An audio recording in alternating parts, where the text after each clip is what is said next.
It's been a long time coming, but I think I've finally finished the complete LEGO Batman timeline. Not just LEGO Batman either, but the entire LEGO DC Universe timeline from the formation of the universe to the 25th century. We've put a lot of work into solving the tangled web that TT Games has handed us over the last year, from solving smaller mysteries like what happened to Jason Todd, to bigger picture elements like our first attempt at solving this puzzle, but we've finally made it.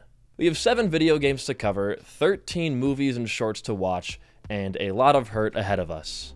This would normally be the part where I tell you to go back and watch all the previous videos, but I actually wouldn't recommend doing that. I mean, sure, going in with all the pre-existing knowledge of our entire investigation might be helpful, but if you're a first-time viewer, all the errors and amendments that we fixed throughout the course of this investigation might cause more confusion than they solve.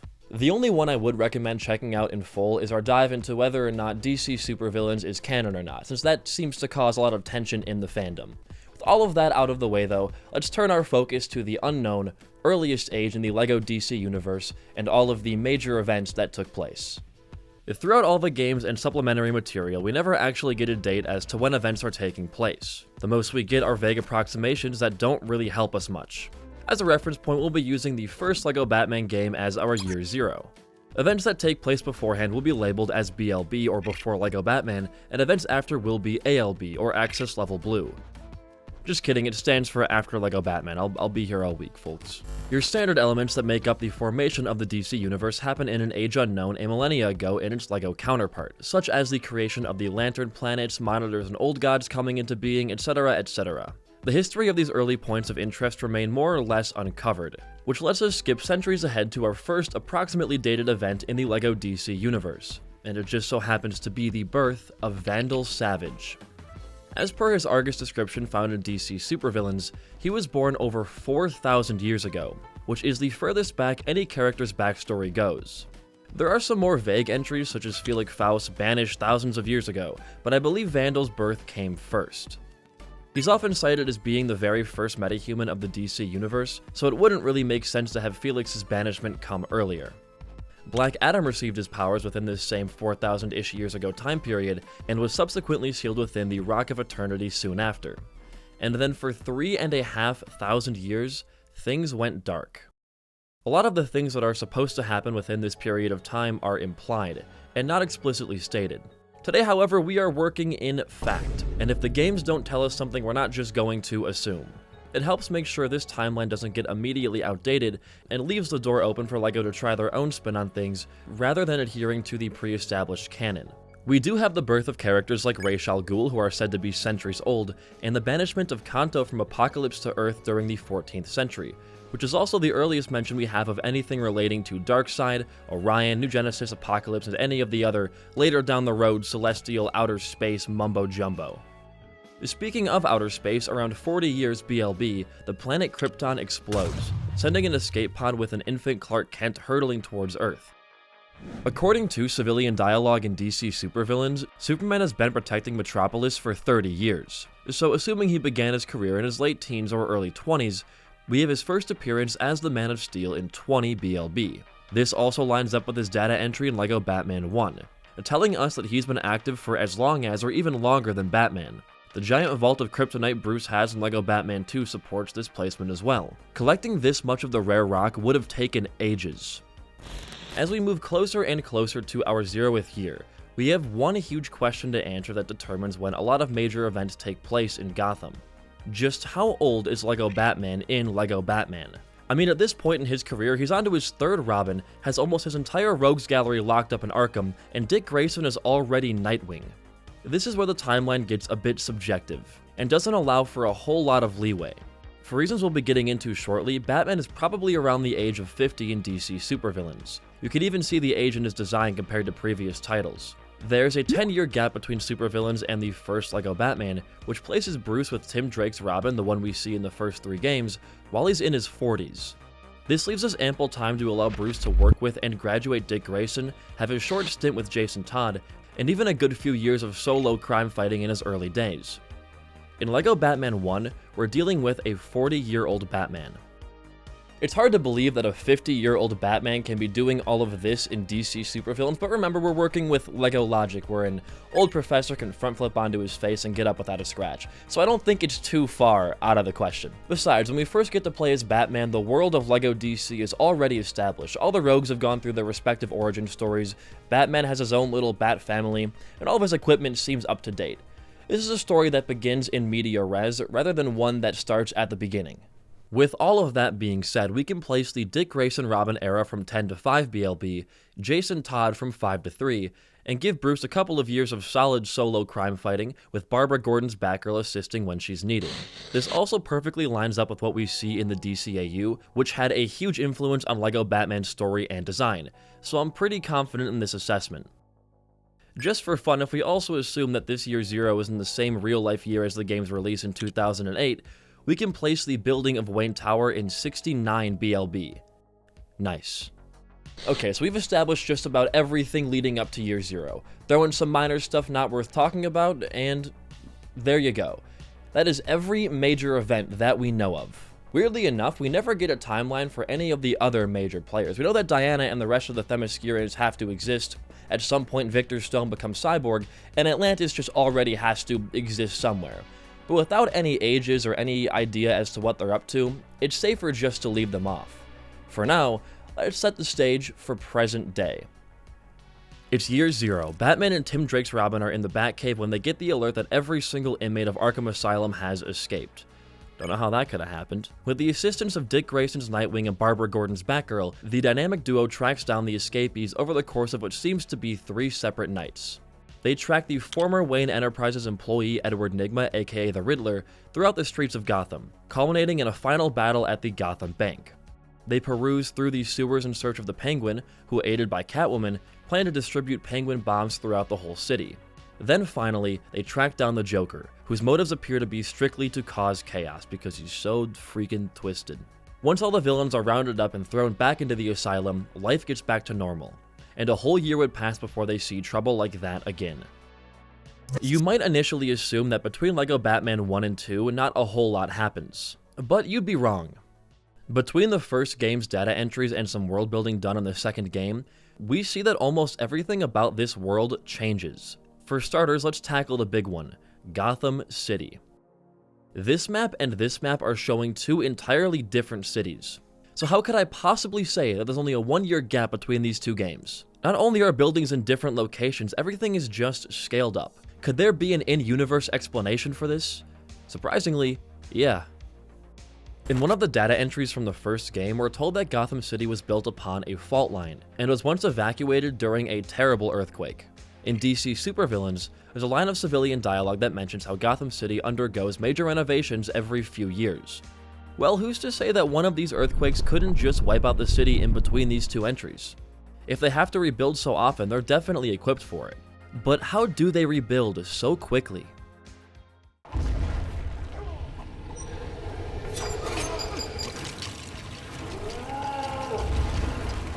It's ready. Quickly, charge up the power flash. LEGO logic. Well, Gotham City is out of the way, but there's still a few more things worth discussing. The second being the title of Game 2. We gotta talk about the Justice League.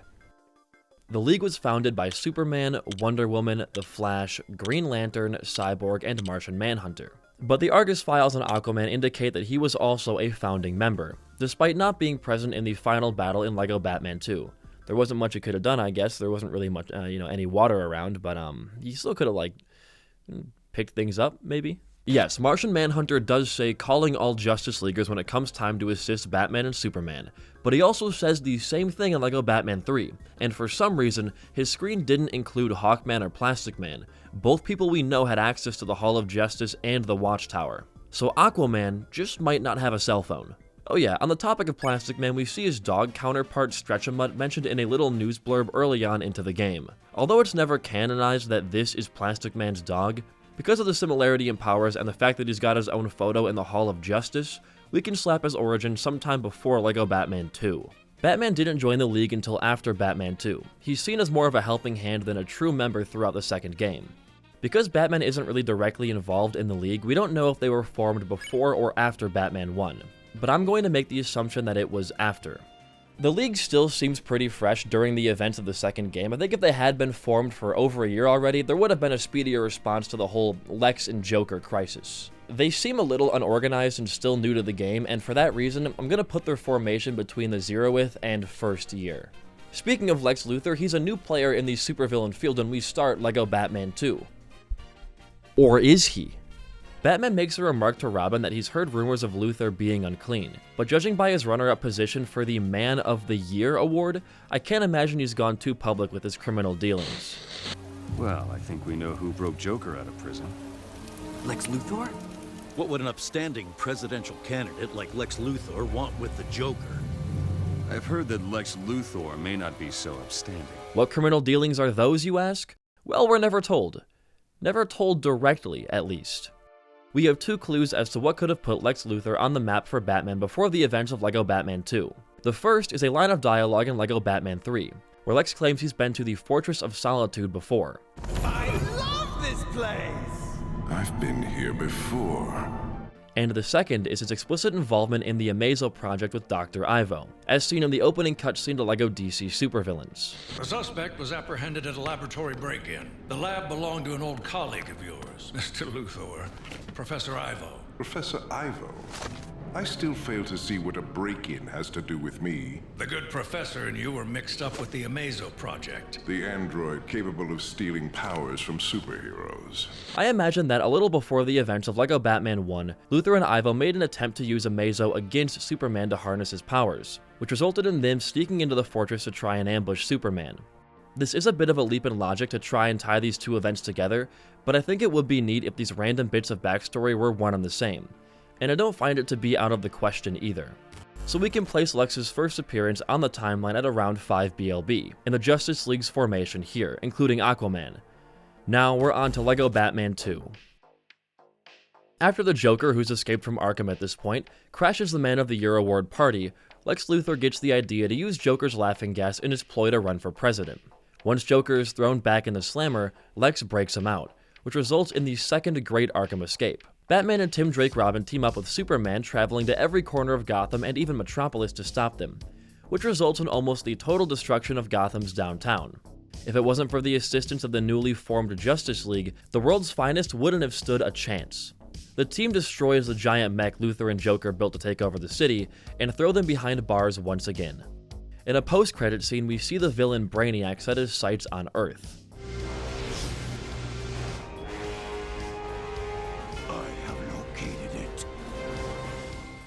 We meet quite a few other heroes during this game as well, such as Hawkman, Hawkgirl, Black Canary, and even Supergirl, all who end up joining the ranks of Justice Leaguers come DC supervillains. If we cross-reference their appearance in this game with their Argus descriptions in DC supervillains, we can throw all of their origins into various locations on the timeline. Before the events of LEGO Batman 3 take place, the League makes some serious changes to how they function. For one, Batman and Hawkman officially join, which makes me assume the other heroes we listed off became members as well. The Hall of Justice is built, serving as an on-Earth hub for easy transportation to the Watchtower via Slideways teleporters, and last but not least, Plastic Man, my man. This game also heavily revolves around the different Lantern Corps found throughout the DC universe, and they already all seem to have pre-established motives for liking or hating the Earth heroes. I don't believe they had all actually been to Earth before, maybe just been assisted by a couple of Leaguers, or word of the team has just spread throughout the galaxy. The game begins with Batman and Robin chasing Killer Croc through the sewers, with Robin even making a comment that Killer Croc looks bigger than before, explaining away his massive change in size. Then Batman comes into contact with Brainiac's mind control beam, causing him to attack Robin. Robin breaks Batman out by reminding him that they're a team, in a speech that reaffirms his character to be Tim Drake. It's revealed that Lex broke out all the Arkham inmates again, resulting in the third Great Arkham breakout in 3 years, and has his sights set on becoming president once again. Judging by Joker's line about becoming president being so last year, we can assume that this game takes place just about a year after the second. But Lex, baby, being president is so last year.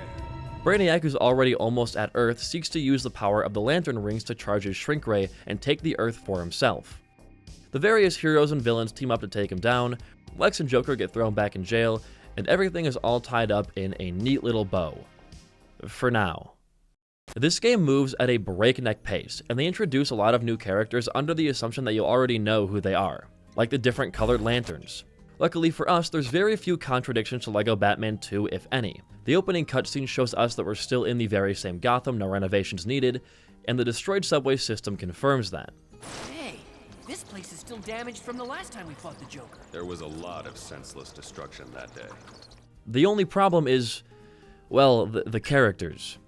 This game introduces a lot of new characters that imply there's been a lot happening in this last year.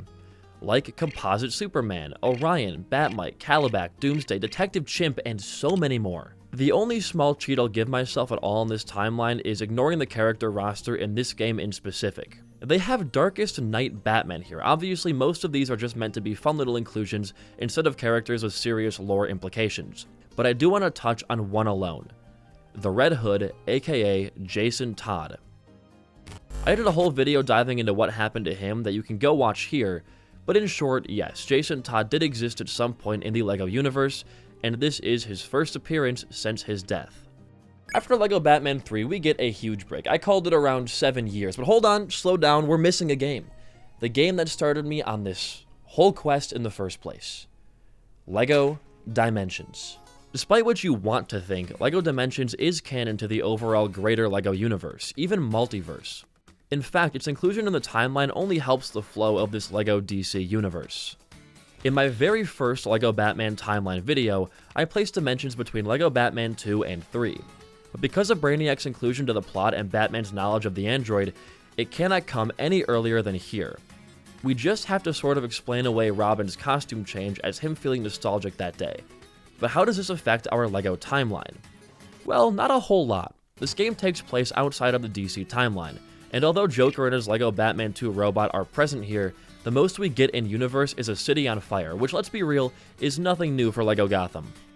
Of course, the implication that Joker is once again out of prison and Brainiac is free would be something of note if they weren't just put back directly where they were in the beginning of DC supervillains.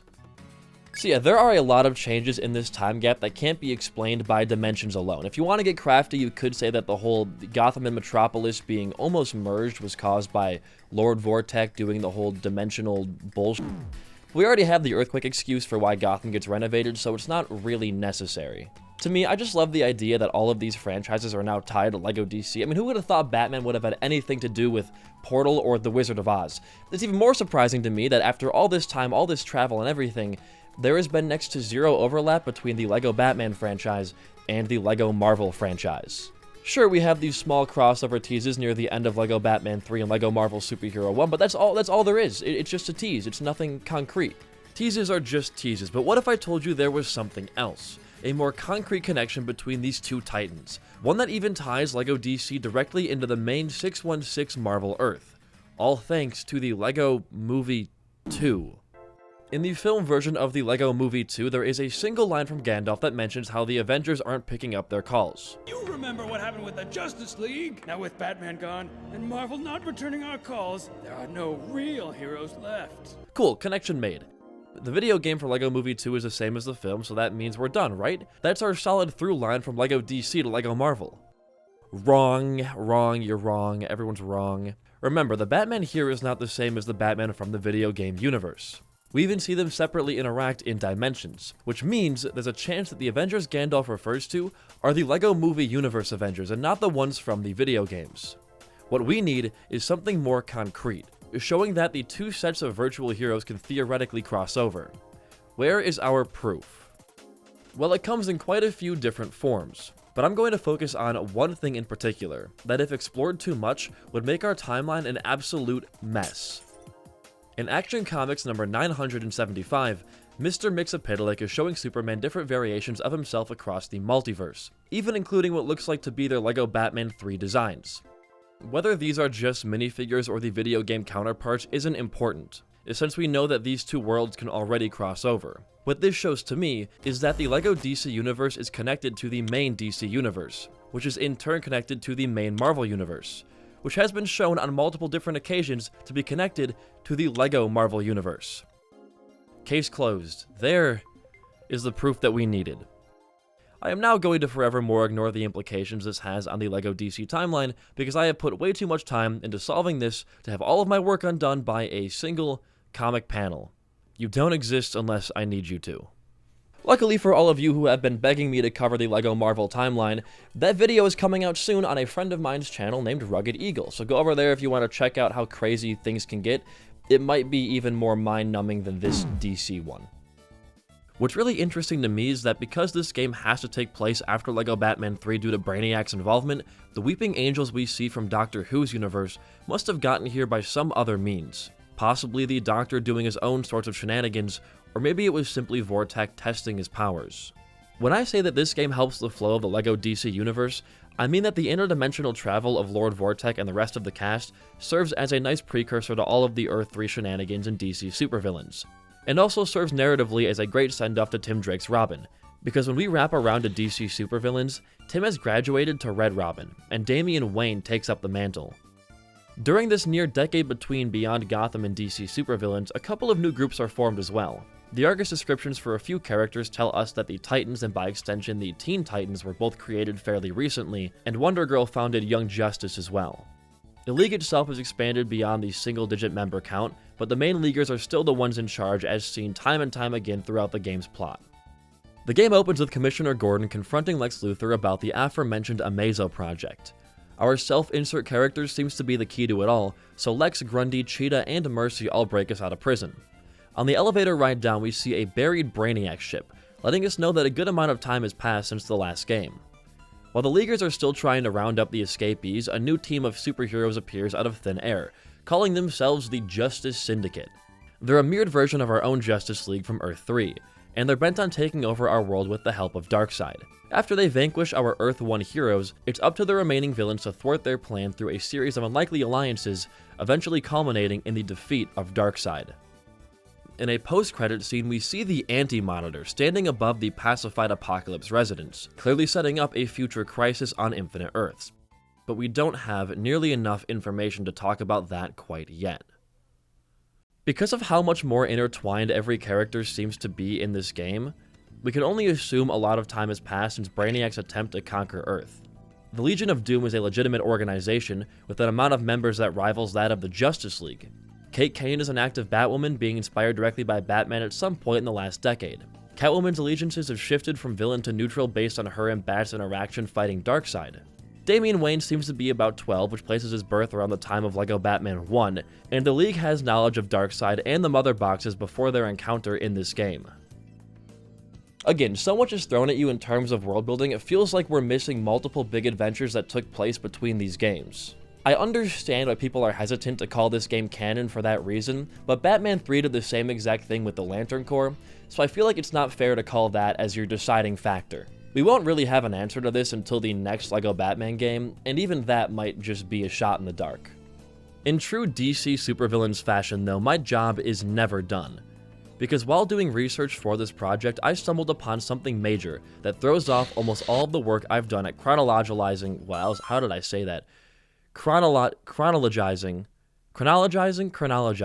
the LEGO DC universe.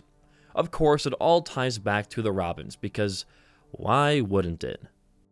Over and over, I've said that Batman has had 4 Robins, and that's always been the standard. We've never seen another person take up the mantle besides those main 4, and while 2 of them we only get to view in their adult form, there was never any indication that there was a 5th. Until I read Damian Wayne's Argus description. The son of Batman and Talia al Ghul, Damian Wayne was raised in secret by the League of Shadows before eventually joining his father's crusade for justice as the 5th Robin. Fifth Robin. You have got to be kidding me. This messes up everything. Where do I place this? More importantly, who is this 5th Robin? The answer to all of these questions has been right in front of us all along. We've known about this mysterious 5th Robin since before we knew about Jason Todd, or even Metropolis, even before we had the chance to fully explore Gotham City. This mysterious Robin has been here since 2008. In LEGO Batman 1, if you head to the game's character creator in Arkham Asylum after 100%ing everything, you're met with extra custom pieces, allowing you to build 4 unique characters who aren't present in the game's roster. These characters are Azrael, mentioned in the game's data, Huntress, mentioned in the game's data, Black Mask, who's just kind of here, and Spoiler, who doesn't make their first real appearance until LEGO Batman 3, excluding the handheld ports. Let's talk about Spoiler's real DC backstory for a second. She's the daughter of Cluemaster, a Z-tier Gotham villain and a close romantic partner of Tim Drake. Not Cluemaster, Spoiler is, who, may I remind you, is the new Robin in this game. In current times, she makes up a team of Batgirls, but for a brief while, and I mean a brief while, she served Batman as Robin. This has got to be who Argus is referring to as the 5th Robin. Not only did she make her debut appearance alongside Tim Drake in Batman 1, lining up with her comic backstory, but there is no other character in main continuity who has held the mantle besides her and the other main 4. Using her backstory as a reference, we can pretty confidently fit her time as Robin in the decade between Batman 3 and DC supervillains, as she only took up the mantle when Tim gave it up to be with his family. So maybe she served her brief tenure before Batman brought on Damian. In my headcanon, I think it would be neat if she served her time as Robin to Dick Grayson's Batman while Bruce and Tim were away during the event of LEGO Dimensions. It allows for Gotham City to still have a Bat and a Robin, and it gives ample time for there to be 2 Robins without any weird in-person overlap, but the placement is mostly up to personal preference. Either way, DCSV does not mark the end of our timeline, because as always, we need to talk about time travel. There are 2 characters in the DCSV cast who aren't from their own time, Reverse Flash and Booster Gold. These 2 hail from the 25th century, about 400 years into the future, and both come back in time for their own reasons. The question is, when? Well, that much is simple. Seeing as they're both present in LEGO Batman 3 but not LEGO Batman 2, it had to be between 1 and 2 ALB. And even still, it's not the end of our timeline. I mean, in terms of time it is, but not events. There are some things we have to cover still that if I don't, I'll be getting quite a few angry comments.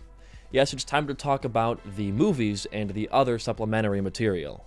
Speaking of movies, I'm releasing my own feature-length film at the end of March. The trailer is linked down below. You should go check it out. Alright. In the first Batman timeline video, I really tried my best to force the movies into the same canon as the games. I know they're meant to be their own separate thing, but I really wanted them to coincide.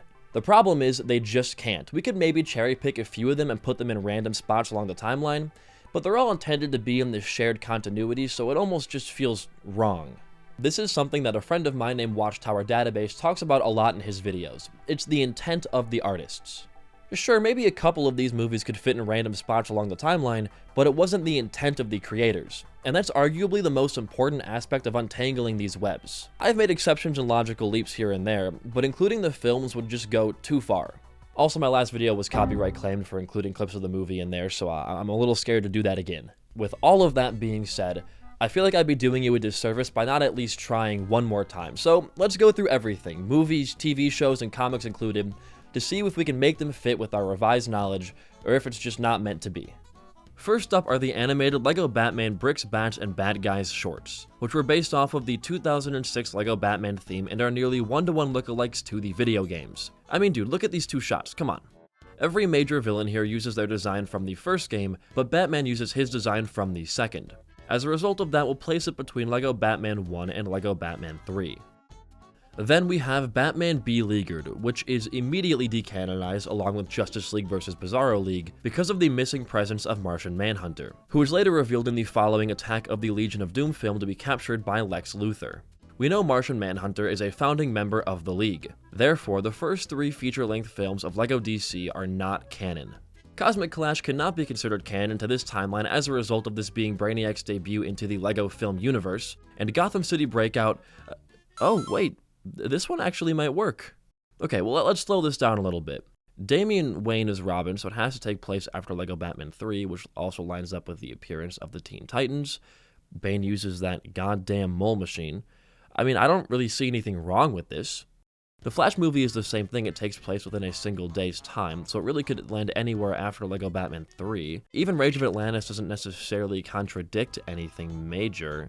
In regards to Shazam, Magic, and Monsters, it can't fit anywhere on our timeline due to us physically witnessing Black Adam being freed from the Rock of Eternity in DC supervillains.